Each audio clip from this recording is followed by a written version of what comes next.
The truth of the matter is that in academics, like I said, I need to understand where I'm going and then work towards achieving it.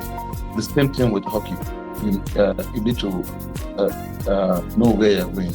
But more importantly, there is something about hockey that may be different from academics, because in academics, whatever you are doing is for your own personal development.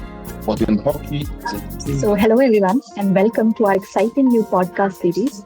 I am your host Pallavi Dixit, and I'm thrilled to have you with us on this journey, where we bring thought leaders from microbiology and pharmaceutical industry to the forefront. In this series, we will dive into breakthrough research, emerging trends, and the challenges and opportunities that are shaping the future of healthcare. As sports enthusiast and science fanatic, I am thrilled to welcome Professor Ediga B, a distinguished professor of microbiology.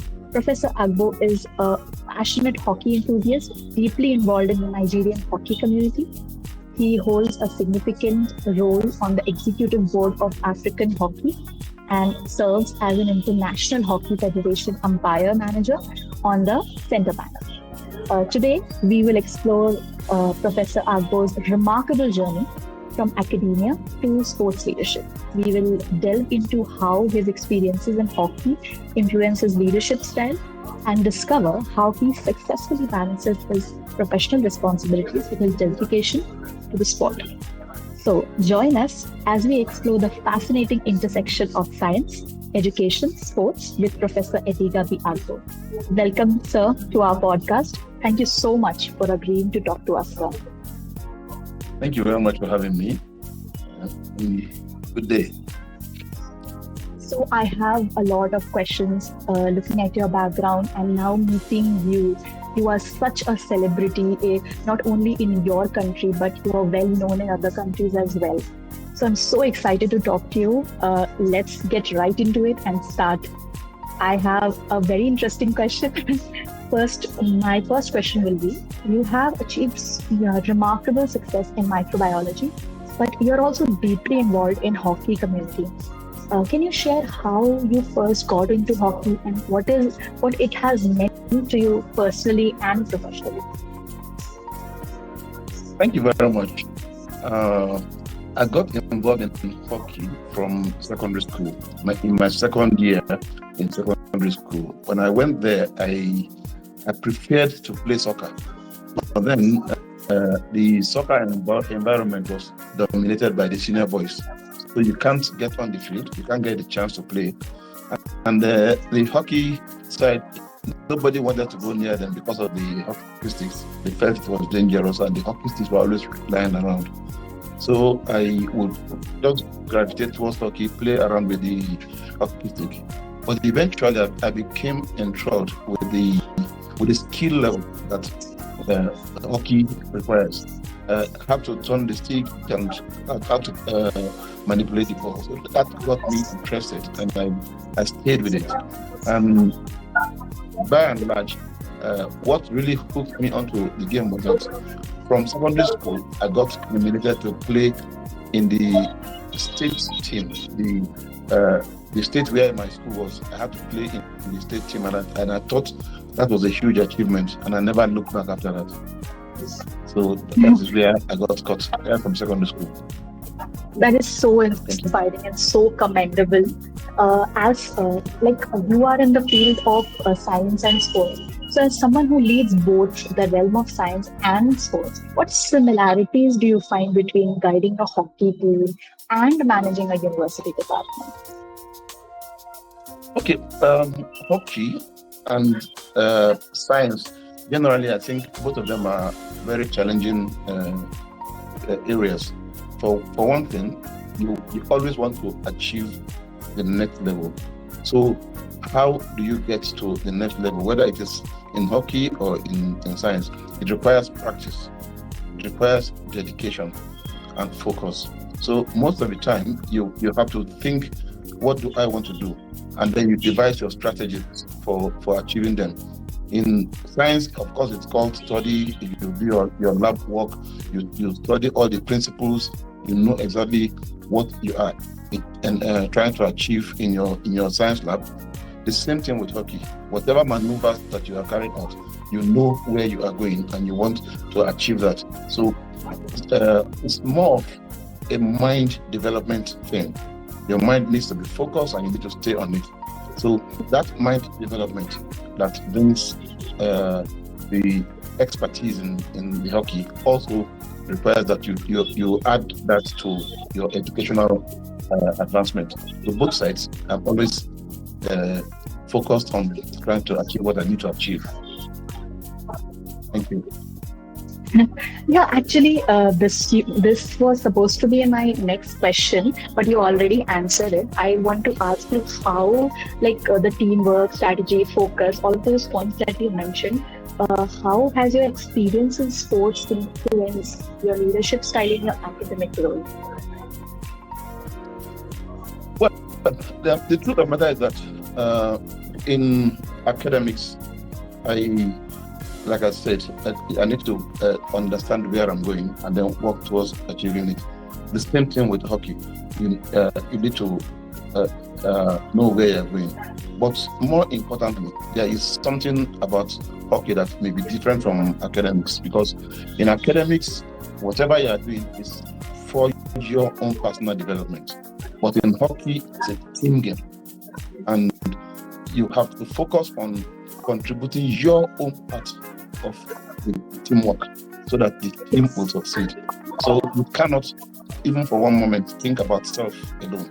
You got your priority must be the success of the team, and it is when you do your own part that you can assist other members of the team to also do their own part, so that the final goal is you win the game.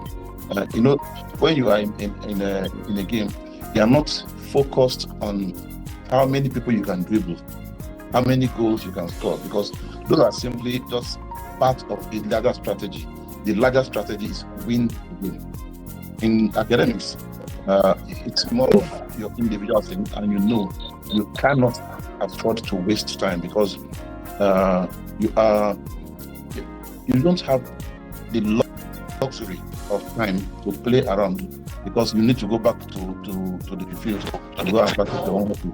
So both sides, you must always be focused on first time trial. Like in the lab, for example, when we were students, we used to first practice some of our chemistry practicals before we do the main one that we will record as a result. I didn't have that time, so I watched the lecturers demonstrate.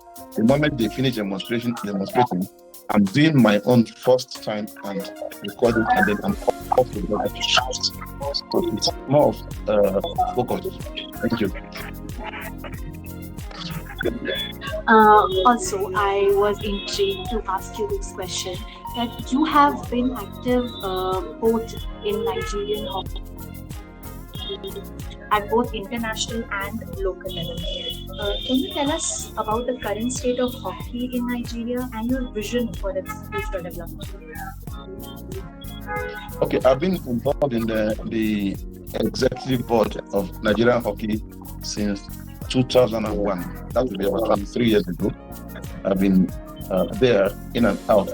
My passion and ambition has been to elevate hockey in Nigeria to the level that it is in South Africa and Egypt.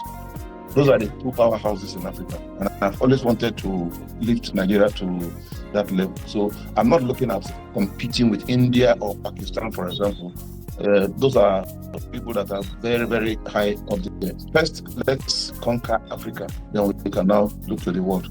And my passion has always been, how do we catch up with South Africa and Egypt?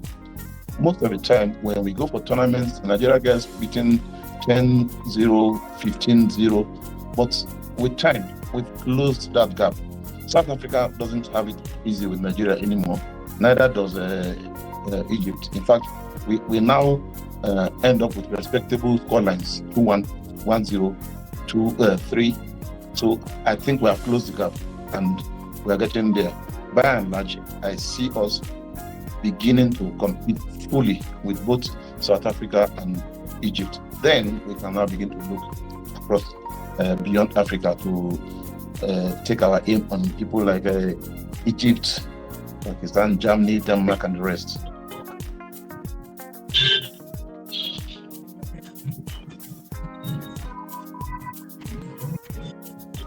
I can't hear you now. Your network is issuing, right? I'm not able to hear you. Yeah. Maybe I'm not able to hear you. Your network is gone. Can't hear you. Yes, maybe. Palvin, your voice is not Are you coming. not able to hear me? Yes, not. Okay. Yes. So I'm speaking right now. Okay.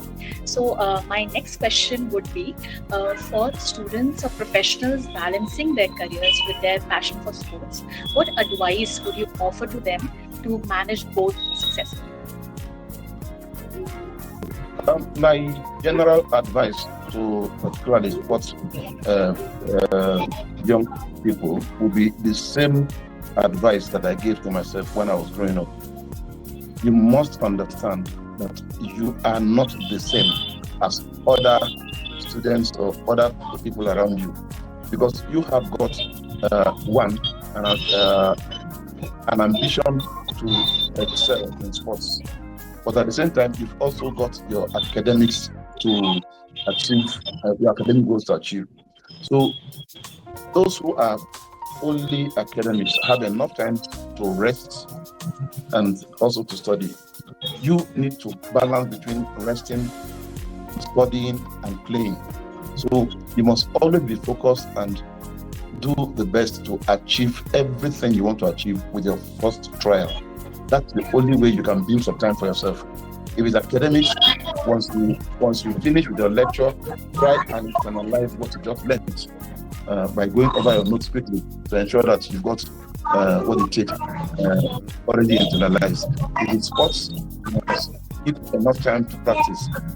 You cannot afford to leave anyone for later.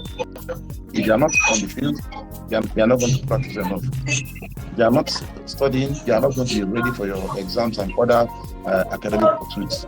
So first thing, you are not the same as other students or other players. You've got too many things to aim for, and you must always be focused and always aim first time to achieve them. Thank you.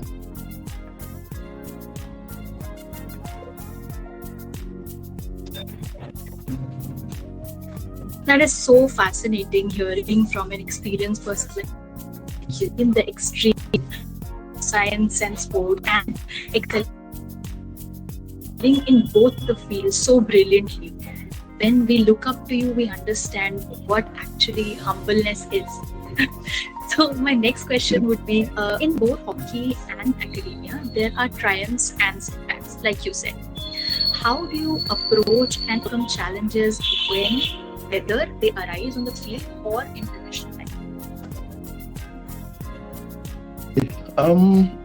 In my academia, the challenges I have had have been sometimes got to do with maybe you're trying to run an experiment or you're trying to carry out a project, and then suddenly you run out of some reagents and they're not readily available, or you're doing everything correct, but your results are wrong. You know that you're not achieving what you need to achieve. I've been able to handle it by just simply backtracking to see, did I do something wrong, or did I use a wrong chemical or a wrong material somewhere? And once I backtrack, one, I am offended by myself because I know that backtracking means time lost. So I will repeat that twice more. If I get the same results, then I now know that scientifically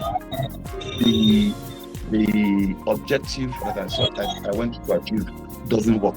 And in science, a positive is a result, a negative is a result.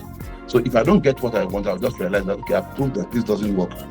But in sports, it's a different thing entirely, because since you are part of a team, any flaw from you had a huge impact on the entire team. So you cannot afford to do that. And most of the biggest challenges I've had would be on a day that I'm not playing well, for example, and others struggling, because we are trained also to cover up for every other player. So if I'm not playing well, I feel the stress I'm putting my other colleagues into, because all of them are struggling to cover for me.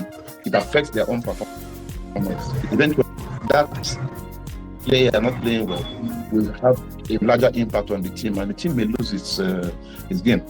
So those are the kind of challenges that I've come across that I particularly am not happy about. But by and large, I'm here and I have done well. And Yeah, actually, there are a lot of things that are similar in sports and science. So we can learn from a lot of things in sports and transfer back our skills to science, probably. So I get your point clearly. Okay, so this question always might have been asked to you, that hockey demands both physical endurance and mental toughness. So what are some key lessons from the sport that you apply to your work as a professor and academic leader? I would say, which one, in fact, and let me start with a question of myself. Which part of my life has impacted my mental health more, hockey or microbiology?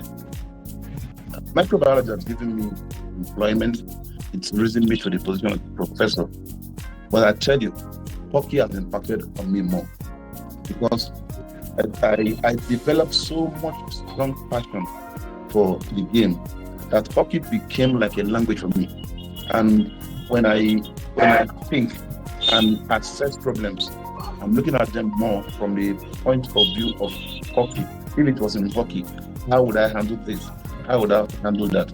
So first, I convert the problem to a hockey problem, solve it with a hockey idea, and then translate back to my real life and then use it. So hockey has really given me the mental stability and the mental strength to forge ahead and face other problems in life. It's actually from hockey. Thank you. Okay. Yeah, that is very admirable. So let's talk about some scientific developments that are going around in Nigeria. So, are you keeping track of all the academic growth and the scientific trends that are going on? What do you think would be a continuous trend for the 10 more years to come in Nigerian healthcare? Okay, generally, and Nigeria has been doing very well. I'm sure even in India, they must have some Nigerian doctors. Either they've come to study or they've come to work. And apart from Nigerian doctors, there are other Nigerian scientists, a lot of us scientists, microbiologists, and zoologists and parasitologists, many of them. So we have talent, and the Nigerian government is working tirelessly first to keep our talents back home, because the larger world seems to be more attractive and lucrative. So we constantly lose some of our best hands to the Western countries, but the government is doing everything it can to encourage Nigerians to stay back. But what about the state of healthcare in Nigeria? Like every other country in the world, Nigeria may have one or two challenges that we are struggling to address.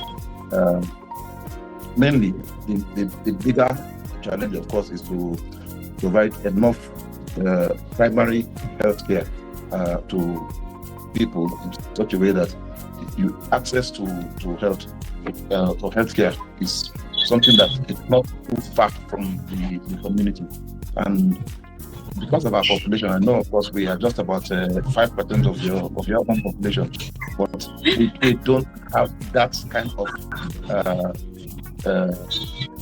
healthcare providers. that can easily be accessible to people in the community. And Nigeria is constantly building new primary health care system and centers so that more people can get access.